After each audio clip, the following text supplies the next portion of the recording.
Gold, trusted gold buyers. మీరు తాకట్టు పెట్టిన బంగారాన్ని విడిపించి ఈ రోజు ఉన్న మార్కెట్ ధరకు కొనబడను.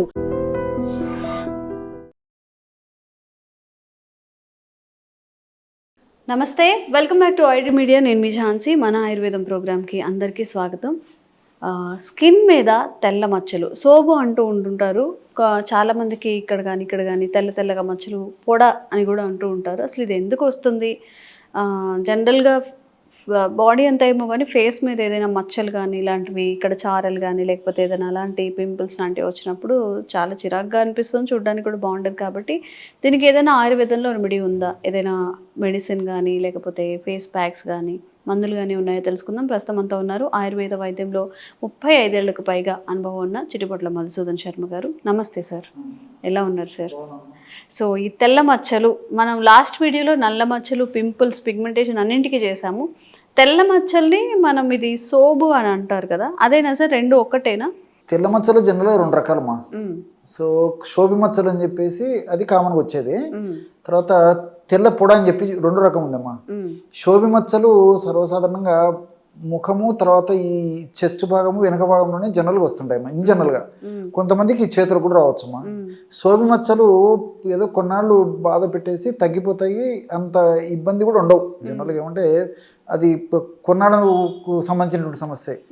కానీ ఈ తెల్లపొడ సమస్య మొండి వ్యాధిమా. సో ఈ తెల్ల పొడకు సంబంధించి కొన్ని వివరాలు మనం తెలుసుకుందామా. అసలు ఈ తెల్ల పొడ లేదా తెల్ల మచ్చలు అనేటువంటి సమస్యని ల్యూకోడర్మా అనేటువంటి పేరుతో పిలుస్తారమ్మా. అన్య భాషలో ల్యూకో అంటే తెలుపు, డర్మా అంటే చర్మం. సో చర్మ భాగంలో కొన్ని ప్రాంతాల్లో ప్రత్యేకంగా తెల్లగా తయారు కావడం వల్ల ఉండేటువంటి పరిస్థితి ఏదైతే ఉందో దాన్ని ల్యూకోడర్మా అనేటువంటి పేరుతో పిలుస్తారు. అట్లే దాన్ని విటిలిగో అనేటువంటి పేరుతో కూడా పిలుస్తారమ్మా. ఈ ల్యూకోడర్మా అట్నే విటిలిగో అని చెప్పబడినటువంటి ఈ యొక్క జబ్బు మనకు ప్రాచీన ఆయుర్వేద వైద్య శాస్త్రంలోనే వేలాది సంవత్సరాల క్రితమే చెప్పబడిందమ్మా. దీన్ని ఈ స్విత్రం అనేటువంటి పేరుతో, శ్వేతకుష్ఠ అనేటువంటి పేరుతో, ఇలా రకరకాల పేర్లతో ఆ రోజుల్లోనే చెప్పడం జరిగిందమ్మా. అసలు ఈ యొక్క తెల్లమచ్చల వ్యాధి, తెల్లపొడ వ్యాధి ఎందుకు వస్తుందంటే దేహంలో, చర్మంలో రంగునిచ్చేటువంటి, చర్మానికి రంగునిచ్చేటువంటి మెలనిన్ అనేటువంటి రంజక పదార్థము తక్కువగా కావడం వల్ల ఈ యొక్క సమస్య వస్తుంది. అంటే చర్మంలో ఎక్కడైతే మెలనిన్ అనేటువంటి రంజక పదార్థము తక్కువైపోతుందో అక్కడ మనకు తెల్లగా మచ్చ కనిపిస్తుంది. నిజంగా చెప్పాలంటే దీనివల్ల పోటు కానీ, మంట కానీ, బాధ కానీ, సలుపు కానీ, దురద కానీ, అసౌకర్యం కానీ ఏముండవమ్మా. కేవలము సౌందర్యపరమైనటువంటి వికృతి, మానసికపరమైనటువంటి క్షోభ. ఈ సమస్య ఏదో అంతర్భాగాల్లో అంటే బయటికి కనిపించని భాగాల్లో ఉంటే కొంతవరకు వాళ్ళు అంతగా పట్టించుకోరు, కానీ మరి బయటికి పూర్తి కనిపించేటువంటి పరిస్థితి మరీ ఇబ్బందిగా ఉంటుందమ్మా. వాళ్ళు నలుగురిలో పోలేరు, ఈవెన్ బంధువులలో కూడా పోలేరు, ఫ్రీగా మాట్లాడలేరు, ఫంక్షన్స్లో కలవలేరు, 10 మందితో హ్యాపీగా ఉండలేరు, మానసికంగా ఫీల్ అవుతుంటారు. సో సౌందర్యపరమైనటువంటి సమస్య అమ్మా. దీనివల్ల వేరే రకమైన ఇబ్బందులు ఉండవు, కానీ మానసికంగా కుంగిపోతుంటారు, క్షోభకు గురైపోతుంటారు. ఆ యొక్క ప్రభావం చేత మనసు వైకల్యం చెందిపోయి మనసుకు సంబంధించినటువంటి మానసికమైనటువంటి ఇబ్బందులు కూడా, రుగ్మతలు కూడా కలిగేటువంటి పరిస్థితి ఏర్పడుతుంటుందమ్మా. కాబట్టి అసలు ఈ మెలనిన్ అనేటువంటి రంజక పదార్థము, చర్మానికి రంగునిచ్చేటువంటి పదార్థము ఎందుకు చర్మంలో ఆయా భాగాల్లో తగ్గుతుంది అనే దానికి స్పష్టమైనటువంటి ఆన్సర్ అయితే ఈరోజు వరకు లేదమ్మా. రకరకాల కారణాలు వైద్య ప్రపంచం చెప్తుంది, కానీ ఇదమిద్దంగా ఈ యొక్క కారణం వల్లనే ఈ మెలనిన్ అనేటువంటి రంజక పదార్థం అక్కడ తగ్గిపోతుంది, ఉండడం లేదు అని చెప్పేసి స్పష్టంగా క్లియర్గా ఒకటే కారణం అయితే చెప్పలేకపోతున్నాం అమ్మా ఈ రోజు వరకు కూడా. సరే, ఏది ఏమైనప్పటికీ వయస్సుతో నిమిత్తం లేకుండా, స్త్రీ పురుష తారతమ్యం లేకుండా, చిన్నపిల్లల నుంచి పెద్దల వరకు అందరికీ వచ్చేటువంటి సర్వసాధారణటువంటి సమస్య ఈ యొక్క తెల్లపొడ వ్యాధి లేదా ల్యూకోడర్మా వ్యాధి. కాళ్ళ నుంచి తల వరకు ఎక్కడైనా రావచ్చమ్మా. ఫస్ట్ కొంతమందిలో ఒక మచ్చలాగా తెల్లగా తయారైపోతుంది, కొంతమందికి అలా ఉండిపోతుంది, పెరగదు, తగ్గదు, ఇతర భాగాలకు వ్యాప్తి చెందదు. కొంతమందిలో కొన్నాళ్ల పాటు ఆ విధంగా ఉండేసేసి అదే మచ్చ పెద్దగా కావడం కానీ, లేకపోతే ఇతర భాగాల్లో అలాంటి మచ్చలు రావడం కానీ, క్రమక్రమంగా పెరగడం కానీ, త్వరగా పెరగడం కానీ ఎలాగైనా జరగవచ్చుమా.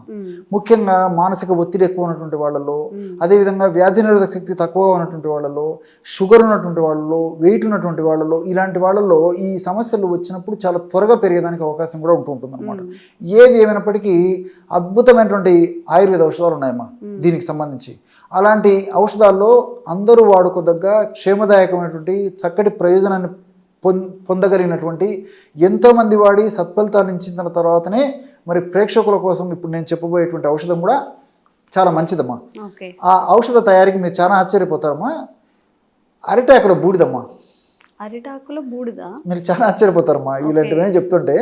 సూక్ష్మంలో మోక్షం అని చెప్పేసి, అందుకే ప్రతి దాంట్లో ఔషధ గుణాలు ఉన్నాయమ్మా, మనకు తెలియదు. కానీ ఇప్పుడు సర్వసాధారణంగా అరిటాకులు మామూలు పచ్చివైతే వాడుకుంటామమ్మా, ఏదో అన్నం పెట్టుకోవడానికి, ఆహార పదార్థాలు పెట్టుకోవడానికి, కొన్ని రకాల కార్యక్రమాలకు వాడుకుంటాం అరిటాకులు.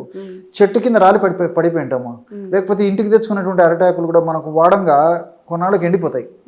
సో అరిటాకులను కాల్ చేసేస్తే తెల్లగా బూడిదైపోతుందమ్మా. అరిటాకులను కాల్ చేస్తే తెల్లగా బూడిదైపోతుంది. ఆ బూడిద చల్లారిన తర్వాత జల్లి పట్టేసేసి ఆ బూడిద 30 గ్రాములు తీసుకున్నట్లయితే స్వచ్ఛమైనటువంటి పసుపు పొడి 30 గ్రాములు తీసుకోవాలి. అక్కడికి 60 గ్రాముల పొడి అయింది కదమ్మా, 2 కలిపేసేయాలి.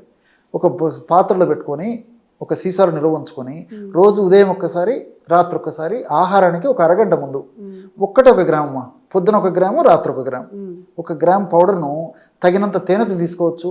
తేనె వాడకూడనటువంటి వాళ్ళు ఎవరైనా ఉంటే పాలతో తీసుకోవచ్చు, లేకపోతే నీళ్ళతోనే తీసుకోవచ్చు, మజ్జిగతోనే తీసుకోవచ్చు. పైన అప్లై చేసేది కాదు, లోపలికేమ్మా. మీరు మంచి ప్రశ్న అడిగారమ్మా. ఇదే పై అప్లై కూడా పనికి వస్తుందమ్మా. రెండు విధాలుగా మల్టీ బెనిఫిట్స్ అమ్మా. సో ఈ విధంగా రెగ్యులర్గా వాడుకోవడం వల్ల ఈ మెలనిన్ అనేటువంటి రంజక పదార్థం ఎక్కడైతే తక్కువైపోయిందో ఆ భాగంలో మెలనిన్ ప్రొడక్షన్ జరిగిపోయి చర్మం మళ్ళీ నార్మల్ కలర్కి వచ్చేస్తుంది. సో కొంతకాలం పాటు వాడుకోవడం వల్ల మరి క్రమక్రమంగా ఆ సమస్య తగ్గిపోతుంది.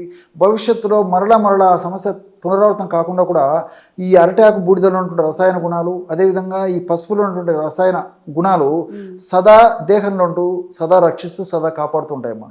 ఇదే యొక్క పొడిని, అంటే ఈ యొక్క అరిటాకుల బూడిద ప్లస్ పసుపు కలిపినటువంటి పొడి ఏదైతే ఉందో దాన్ని ఆవాల నూనెమ్మా, ఆవాలను మస్టర్డ్ ఆయిల్ కలిపేసేసి లేపనంగా తయారు చేసేసి తెల్లమచ్చల భాగంలో అప్లై చేసి రోజు ఒక 3 నిమిషాల నుంచి 4 నిమిషాల వరకు సూర్యకిరణాలు పడేటట్లు ఆ మచ్చల మీద ఉంచుకుంటే మరి ఇంకా త్వరగా శీఘ్రంగా సత్వరమే ఆ యొక్క ప్రభావవంతంగా ఔషధం పనిచేస్తున్నామా. కాబట్టి ఇదే ఔషధాన్ని పైపూత మందుగా వాడుకోవచ్చు, ఇంటర్నల్గా వాడుకోవచ్చు.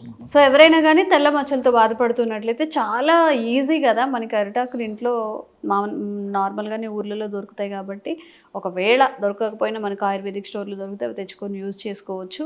చాలా చాలా చాలా ఈజీ అనమాట ఇది. సో తప్పకుండా ట్రై చేయండి. మీకు ఎలా అనిపించిందో కామెంట్స్ రూపంలో తెలియజేయండి. మీకు ఎలాంటి ఆరోగ్య సమస్యలు ఉన్నా కానీ తెలియజేయండి. తప్పకుండా వీడియో చేసే ప్రయత్నం చేస్తాం. Thank you sir. నమస్తే. Sir, one life lesson what medicine has taught you. Whatever you can do without expecting. But I really believe మన పాజిటివ్ యాటిట్యూడ్ ఉంటేనే మనం ఏదైనా సాధించగలం. గట్ని మనం కరెక్ట్గా డీల్ చేసినట్లయితే అది మనకి పాజిటివ్ హార్మోన్స్ని రిలీజ్ చేస్తుంది. షుగర్ వచ్చిన వాళ్ళ పరిస్థితి ఏంటి? పొట్ట దగ్గర పెరిగితే దాన్ని ఆండ్రాయిడ్ అంటారు, ఆండ్రాయిడ్ ఫోన్ కదా. అసలు థాట్స్ ఎందుకు వస్తాయి? బ్రెయిన్ డెడ్ అంటే దానికి ప్రపంచం అంతా కూడా కొన్ని నిర్దిష్టమైనటువంటి లక్షణాలు. మానసికంగా ధైర్యంగా ఉంటే క్యాన్సర్ జయించవచ్చు. You are a doctor for a cause sir, అంతే. వాళ్ళకి వచ్చిన ఆదాయం కాకుండా ఫ్రీ సర్వీస్ ఎంతమందికో చేస్తారు.